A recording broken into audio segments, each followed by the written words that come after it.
Hi everyone, welcome back to new video. आज की video में हम लोग डिस्कस करने जा रहे हैं गिरिराज न्यूज़पेपर। जनवरी 2023 के 4th वीक का न्यूज़पेपर आज हम डिस्कस करेंगे। इसके अलावा 3 और न्यूज़पेपर के पेजेस, जिसमें हिमाचल प्रदेश का दी ट्रिब्यून आ गया, टाइम्स ऑफ इंडिया और अमर उजाला, इनकी न्यूज़ भी हम डिस्कस करते हैं डिटेल में। आप जाकर के प्लेलिस्ट में देख सकते हो हिमाचल प्रदेश करंट अफेयर 2022 और एचपी करंट अफेयर 2023 में। तो चलिए शुरू करते हैं हमारी आज की डिस्कशन को। पहला करंट अफेयर है हमारा, हिमाचल ने देश का पहला हरित राज्य बनने का लक्ष्य कब तक का रखा है। तो हिमाचल ने ये लक्ष्य रखा है अपना 2025 तक का। और ये न्यूज़ में क्यों आया हुआ था, अभी न्यूज़ में इसलिए आया था कि हमारे जो मुख्यमंत्री हैं, इन्होंने Himachal Pradesh power corporation limited, him ऊर्जा और Himachal Pradesh state electricity board के उच्च अधिकारियों से एक मीटिंग की थी, मुलाकात की थी। उस मीटिंग में इन्होंने ये कहा था कि जितने भी 5 मेगावाट तक की सारी सौर परियोजनाएं हैं, उनको आवंटन के लिए खुला रखा जाए और इसके साथ ही जितने भी पेंडिंग प्रोजेक्ट्स हैं वो सारे कंप्लीट होने चाहिए। अब आप लोगों के काम की ज़्यादा चीज़ यहाँ पर है उन प्रोजेक्ट्स के बारे में जानना। तो ये प्रोजेक्ट कौन कौन से हैं आपके? प्रोजेक्ट्स हैं आपके काशांग 2 और 3। काशांग प्रोजेक्ट्स जो हैं ये किन्नौर में बनाए जा रहे हैं और ये 4 प्रोजेक्ट्स जो हैं बनाने थे, जिसमें से स्टेज 1 का ओनली काशांग 1 अभी तक कंप्लीट हो चुका है, बाकी ये अंडर कंस्ट्रक्शन है अभी। स्टेज 1 काशांग 1 जो कंप्लीट हो चुका है, उसकी इंस्टॉल्ड कैपेसिटी है 65 मेगावाट और ये सतलुज नदी के ऊपर बनाया जा रहा है। सतलुज नदी की एक ट्रिब्यूटरी है काशांग खड्ड, वहां पर। काशांग 2 की अगर हम बात करें तो 130 मेगावाट का ये इसकी इंस्टॉल्ड कैपेसिटी है और ये भी किन्नौर में ही बनाया जा रहा है। ऑफ कोर्स काशांग 2 और काशांग 3, ये काशांग और केरांग खड्ड जो सतलुज की ट्रिब्यूटरीज हैं उनके ऊपर बनाए जा रहे हैं। काशांग प्रोजेक्ट्स का बहुत ज़्यादा विरोध भी हुआ था और अभी भी हो रहा है। क्योंकि काशांग प्रोजेक्ट 1 स्टेज 1 जहाँ पे ये कंप्लीट हुआ है, लीपा असरंग वाइल्ड लाइफ सेंचुरी के पास ये बन रहा था। तो लीपा असरंग वाइल्ड लाइफ सेंचुरी जो कि हैबिटेट है किसका? हिमालयन बियर और स्नो लेपर्ड का। तो ये यहाँ पर एरिया फ्लोरल बायोडाइवर्सिटी में भी रिच है। जब ये हाइड्रो इलेक्ट्रिक प्रोजेक्ट्स वहाँ पर बन रहे हैं तो उसकी वजह से बायोडाइवर्सिटी को खतरा हो सकता है, तो इस वजह से इनका विरोध हो रहा था। इसके साथ ही किन्नौर, आप लोगों को पता ही है, इकोलॉजिकली फ्रेजाइल एरिया है, वैसे ही ये जितने भी नेचुरल कैलामिटीज हैं उनके लिए वल्नरेबल है। तो इस तरह के हाइड्रो इलेक्ट्रिक प्रोजेक्ट्स को और ज़्यादा बनाना, वहाँ पर और ज़्यादा नेचुरल कैलामिटीज़ को बढ़ावा देना है, बुलावा देना है। तो जैसे इलेक्शन हुए थे रिसेंटली, उस समय जितने भी लोग वोट मांगने जा रहे थे तो वहाँ के जो लोकल लोग हैं वो उनसे लिखवा के ले रहे थे कि अगर आप ये हाइड्रो इलेक्ट्रिक पावर प्रोजेक्ट्स को बंद कर देते हो तो ही हम आप लोगों को वोट देंगे। हमने ये न्यूज़ में उस समय डिस्कस किया भी था। मैंने कहा था कि डेमोक्रेसी को कैसे स्ट्रेंथन कर रही है ये चीज़। नेक्स्ट प्रोजेक्ट आपका है शोंगटोंग करसम जल विद्युत परियोजना। ये भी किन्नौर डिस्ट्रिक्ट में ही बनाया जा रहा है और इसकी इंस्टॉल्ड कैपेसिटी है आपकी 450 मेगावाट। थर्ड आ गया आपका Kishau dam project. Kishau dam project आपका यमुना नदी की ट्रिब्यूटरी टॉन्स, वहां पर बनाया जा रहा है सिरमौर डिस्ट्रिक्ट में, हिमाचल प्रदेश के सिरमौर में, और इसकी इंस्टॉल्ड कैपेसिटी है आपकी 660 मेगावाट। हिमाचल प्रदेश में एक टारगेट भी रखा गया है कि 2023-24 में 500 मेगावाट तक की परियोजनाएं यहाँ पे स्थापित की जाएंगी और जिसमें कम से कम 200 मेगावाट की Himachal Pradesh power corporation limited करेगा और 150 मेगावाट की हिम ऊर्जा करेगा। नेक्स्ट हमारा क्वेश्चन आ गया, म्हारी छोटी म्हारी शान अभियान किस जिले में चलाया जा रहा है? तो ये चलाया जा रहा है आपके शिमला जिले में। इस अभियान के तहत क्या होगा, बेसिकली जो पेरेंट्स हैं वो अपने बच्चों के साथ सेल्फी लेंगे अपनी बेटी के साथ और उसे सोशल मीडिया पर अपलोड करेंगे। क्या नाम है अभियान का? म्हारी छोटी म्हारी शान। बेटी बचाओ बेटी पढ़ाओ के तहत इसे शुरू किया गया है और इसी के तहत एक और जो अब कैंपेन है वो भी शुरू किया गया है जिसका नाम है नन्हे चिन्ह। नन्हे चिन्ह में जो नवजात बच्चियां हैं और जो बीपीएल परिवार में जन्मी हुई नवजात बच्चियां हैं उनके पैरों के चिन्ह लिए जाएंगे, उनकी फोटो फ्रेम करके घर वालों को दे दिए जाएंगे। नेक्स्ट है आपका राष्ट्रीय कृषि उच्च शिक्षा परियोजना, यानी कि national agricultural higher education project. इसे किसने शुरू किया है? तो इसे शुरू किया गया है आपके Indian council of agricultural research ICAR, यानी कि भारतीय कृषि अनुसंधान परिषद के द्वारा। 1100 करोड़ रुपए का ये प्रोजेक्ट है और इसका जो मेन ऑब्जेक्टिव है वो यही है कि जो कृषि के क्षेत्र में है वो लोगों को उच्च शिक्षा प्रोवाइड की जा सके और देश भर से टैलेंट को अट्रैक्ट किया जा सके। इसके साथ ही ये न्यूज़ में इसीलिए था क्योंकि चौधरी सरवण कुमार हिमाचल प्रदेश कृषि विश्वविद्यालय है जो है, उन्होंने कहा है कि इस योजना की वजह से वहां पर राष्ट्रीय और अंतर्राष्ट्रीय संगठनों के साथ संबंध विकसित हुए हैं। इस योजना का वित्त पोषण कौन कर रहा है? तो फाइनेंशियली इसे कौन सपोर्ट कर रहा है? फाइनेंशियली सपोर्ट मिल रही है इंडियन गवर्नमेंट और वर्ल्ड बैंक की तरफ से, दोनों ही 50-50% सपोर्ट दे रहे हैं फाइनेंशियली। नेक्स्ट है हमारा Himachal Pradesh horticulture development project को कौन फंड कर रहा है, कौन वित्त पोषित कर रहा है? तो इस प्रोजेक्ट को फंड कर रहा है वर्ल्ड बैंक। ये न्यूज में क्यों आया हुआ था प्रोजेक्ट? अब न्यूज में एक आर्टिकल आया हुआ था एक्चुअली, फल राज्य के रूप में विकसित होगा हिमाचल, और इसी तरह के 2-3 और भी छोटे छोटे आर्टिकल आए थे जिसमें बेसिकली फोकस किया गया था बागवानी क्षेत्र के ऊपर, हॉर्टिकल्चर सेक्टर के ऊपर। तो हिमाचल प्रदेश में जो हॉर्टिकल्चर सेक्टर है उसको और ज्यादा स्ट्रेंथन करने के लिए और ज्यादा मजबूत करने के लिए 2 बड़े ही ज्यादा इंपॉर्टेंट प्रोजेक्ट चलाए गए हैं जो आप लोगों के लिए जानना जरूरी है, और उनमें से एक है HP शिवा परियोजना, सेकंड है आपका HDP Himachal Pradesh horticulture development project. तो Himachal Pradesh horticulture development project है, ये जून 2023 तक रखा है। वैसे इसका जो टारगेट है कि जून 2023 में ये खत्म होगा, लेकिन लग नहीं रहा है, बिकॉज न्यूज में दिया भी था कि इसके एक्सटेंशन के लिए डिमांड कर रहे हैं। अब उसके लिए नई अपडेट इसमें मैंने ऐड नहीं की है कि वो एक्सटेंशन अभी मिल गई है या फिर अभी नहीं मिली है। तो इस जो प्रोजेक्ट है इसका बेसिक मोटो क्या है, ऑब्जेक्टिव क्या है? ऑब्जेक्टिव यही है कि जो बागवानी क्षेत्र है उसके ऊपर फोकस किया जाए, हॉर्टिकल्चर प्रोडक्शन के ऊपर, साथ में वैल्यू एडिशन के ऊपर भी ध्यान दिया जाए, मार्केट डेवलपमेंट के ऊपर ध्यान दिया जाए, मॉडर्न नर्सरीज बनाई जाए फ्रूट्स के लिए, वेजिटेबल्स के लिए और फ्लावर्स के लिए। एक और इंपॉर्टेंट फैक्ट है यहाँ पर कि हॉर्टिकल्चर के अंडर यानी बागवानी क्षेत्र के अंतर्गत हिमाचल प्रदेश में कितना एरिया आता है? तो ये आता है आपका 2.34 लाख हेक्टेयर। तो ये तो हमने देख लिया एक प्रोजेक्ट इंपॉर्टेंट। सेकंड है हमारा हिमाचल प्रदेश शिवा प्रोजेक्ट। हिमाचल प्रदेश शिवा प्रोजेक्ट को चलाया जा रहा है सब ट्रॉपिकल पार्ट्स में हिमाचल प्रदेश के कुछ जिलों में। इसे हमने बहुत डिटेल में डिस्कस किया था अपने करंट अफेयर्स में। आप लोग मुझे कमेंट में बताओगे कि कितने जिलों में हिमाचल प्रदेश शिवा प्रोजेक्ट को शुरू किया गया है। तो शिवा प्रोजेक्ट को भी जो बागवानी क्षेत्र है यानी हॉर्टिकल्चर सेक्टर, उसी की ओवरऑल डेवलपमेंट के लिए शुरू किया है, और इसका मेन मोटो यही है कि बागवानी क्षेत्र की ओवरऑल डेवलपमेंट की जा सके, साथ में लोगों को सेल्फ रिलायंट बनाया जा सके, ज्यादा से ज्यादा बागवानी क्षेत्र में जॉब क्रिएशन हो और ज्यादा से ज्यादा लोगों को वहां पर जॉब मिल सके, लाइवलीहुड मिल सके। इसे फाइनेंस कौन कर रहा है, वित्त पोषण कौन कर रहा है इसका? तो ये किया जा रहा है एशियन डेवलपमेंट बैंक के द्वारा। टोटल कॉस्ट इस प्रोजेक्ट की है 975 करोड़। हिमाचल प्रदेश इसमें कंट्रीब्यूट करेगी 195 करोड़ को।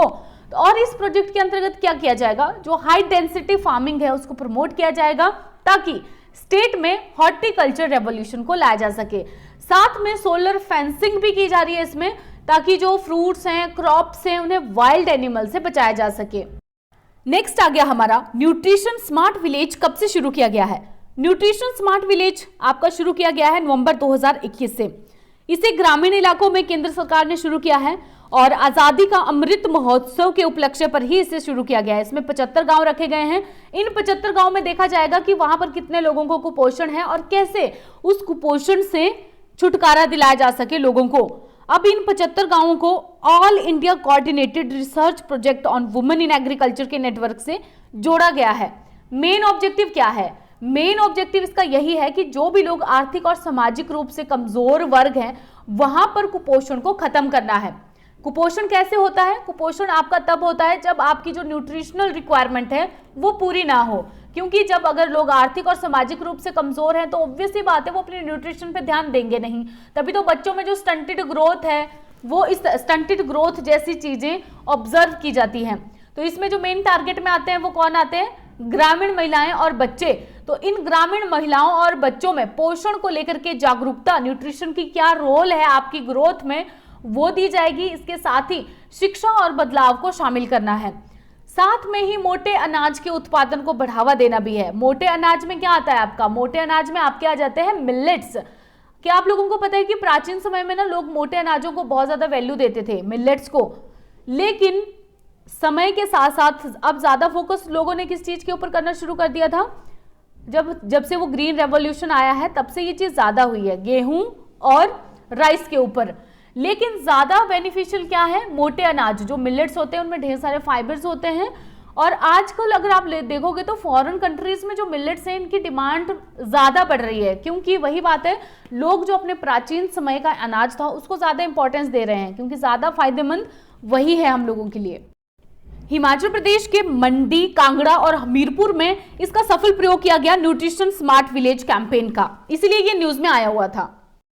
नेक्स्ट हमारा क्वेश्चन है कि कौन सा गवर्नर जनरल 18वीं शताब्दी में कांगड़ा आया था और शिबोनाथ मंदिर में कुआं बनवाया था? ये आपका जीके बेस्ड एक क्वेश्चन आ गया। वॉरेन हेस्टिंग्स 18वीं शताब्दी में कांगड़ा आए थे और इन्होंने ही इस शिबोनाथ मंदिर में कुआं बनवाया था। इसके पीछे ना एक स्टोरी बताई जाती है। ये मंदिर कहाँ है पहले तो आप लोग ये जान लो। शिबोनाथ मंदिर है आपका कांगड़ा के भरमार कस्बे में सिद्धपीठ शिबोधान धाम से ये प्रचलित है। क्या हुआ था कि जब 18वीं शताब्दी में वॉरेन हेस्टिंग्स वहां पर आए थे तो उन्होंने मंदिर के परिसर के पास ही अपनी चारपाई लगाई थी। तो यहाँ पर इन्हें एक सांप ने जकड़ दिया था, लेकिन जो मंदिर के महंत थे उनकी रिक्वेस्ट के ऊपर सांप ने उन्हें छोड़ दिया था। इसी वजह से इस चमत्कार से खुश होकर के उन्होंने वहीं पर एक कुआं बनवाया था। इस सिद्धपीठ के गर्भगृह में कहा जाता है कि बहुत सारे और भी देवी देवता हैं और उनको तभी निकाला जाता है, गुग्गा नवमी के अवसर पर ही इन्हें निकाला जाता है। फिर गुग्गा नवमी के अवसर के बाद अगले गुग्गा नवमी तक वेट किया जाता है, तब तक इन्हें अंदर ही रखा जाता है। अभी जितने भी लोग ये वीडियो को देख रहे हैं उन सबको सबसे पहले तो मुबारक हो किस चीज की। आज है 25 जनवरी और आज के दिन ही हिमाचल प्रदेश को पूर्ण स्वराज्य का दर्जा मिला था। अब क्वेश्चन ये होता है कि जब हिमाचल प्रदेश को पूर्ण स्वराज्य का दर्जा बना तो ये देश का कितनवां राज्य बना? तो ये 18वां राज्य बना था आज के दिन 25 जनवरी 1971 को। ये इमेज आप लोग यहाँ पर देख सकते हो कि जब हिमाचल प्रदेश को पूर्ण स्वराज का दर्जा मिला था तो इंदिरा गांधी शिमला में आई थी और इस जीप में इन्होंने रैली निकाली थी, लोगों को कांग्रेचुलेट किया था। नेक्स्ट आ गया आपका ऊंची घाटी कहां पर स्थित है? ऊंची घाटी आपकी डिस्ट्रिक्ट कुल्लू में स्थित है। कुल्लू के मनाली में ब्यास नदी जहां पर निकलती है उसके जो ऊपर वाला एरिया है, ऊपर वाली पहाड़ियां, वो ही आपकी ऊंची घाटी है। ऊंची वैली के नाम से इसे जाना जाता है। इसके थोड़े से दूर पर ही नेहरू कुंड है। नेहरू कुंड का नाम नेहरू कुंड कैसे पड़ा, इसके पीछे भी एक स्टोरी है।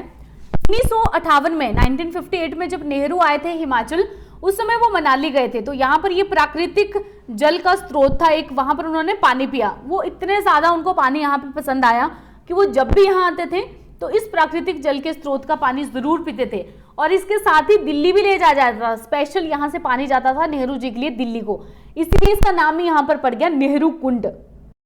नेक्स्ट आ गया आपका चंबा में पाई जाने वाली ठांगी को कब बागवानी मिशन के तहत शामिल किया गया है? 2003 में चंबा में पाई जाने वाली ठांगी को बागवानी मिशन के तहत शामिल किया गया है।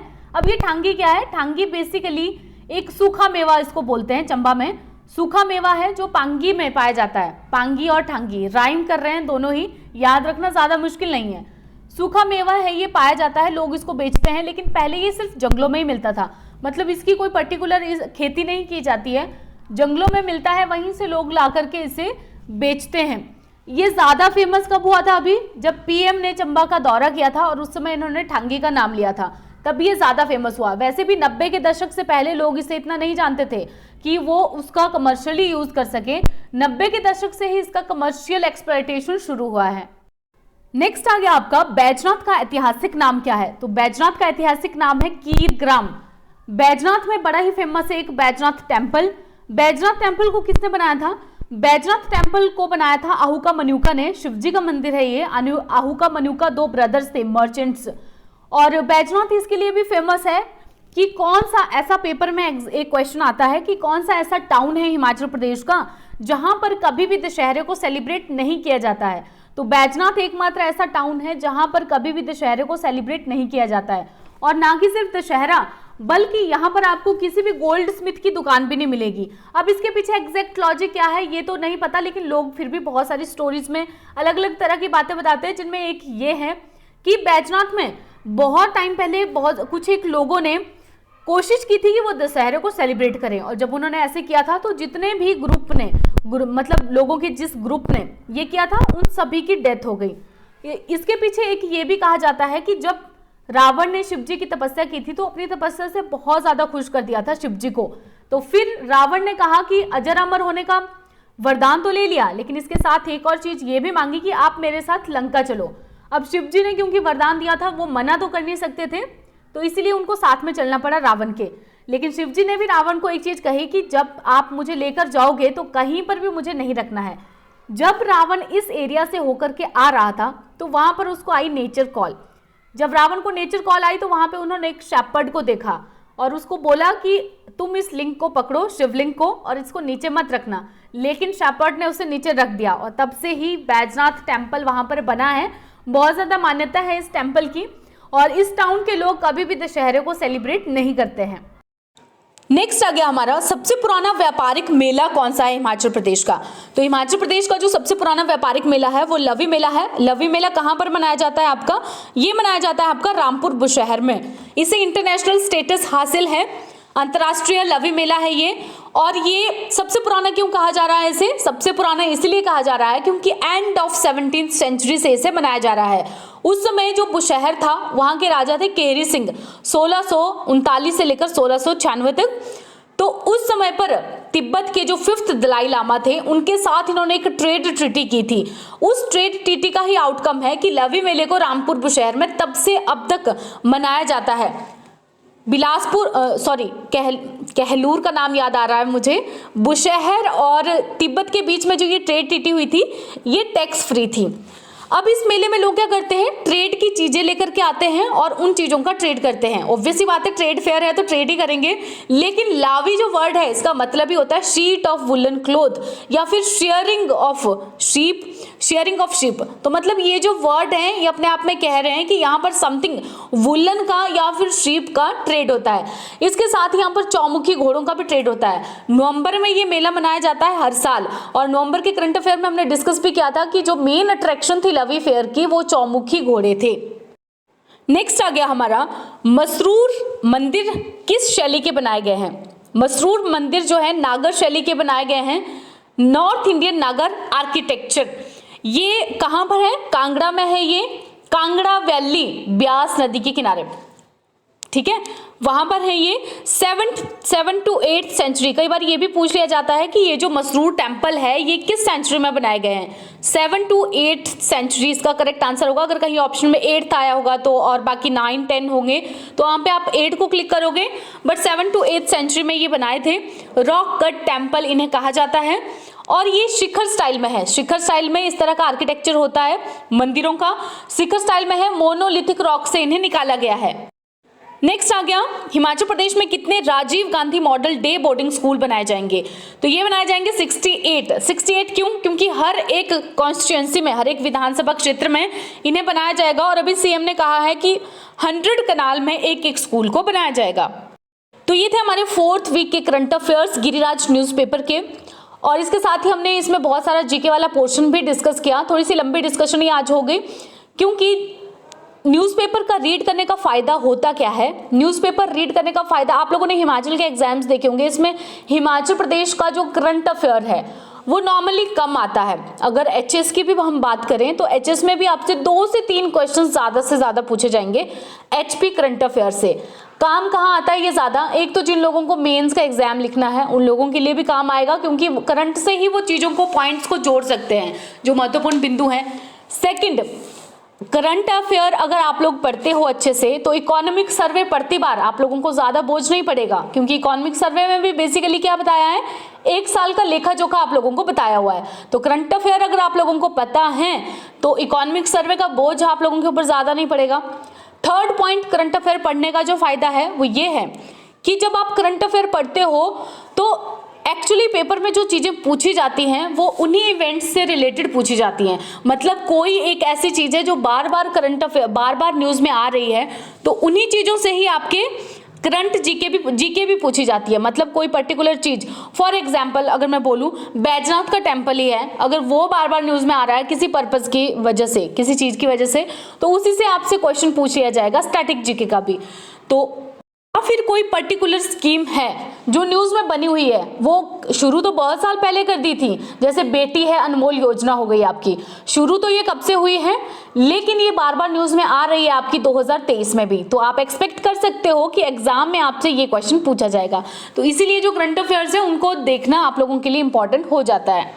आज की डिस्कशन को करेंगे हम यहीं पर खत्म और जल्दी मिलेंगे एक नई और बेहतरीन वीडियो के साथ।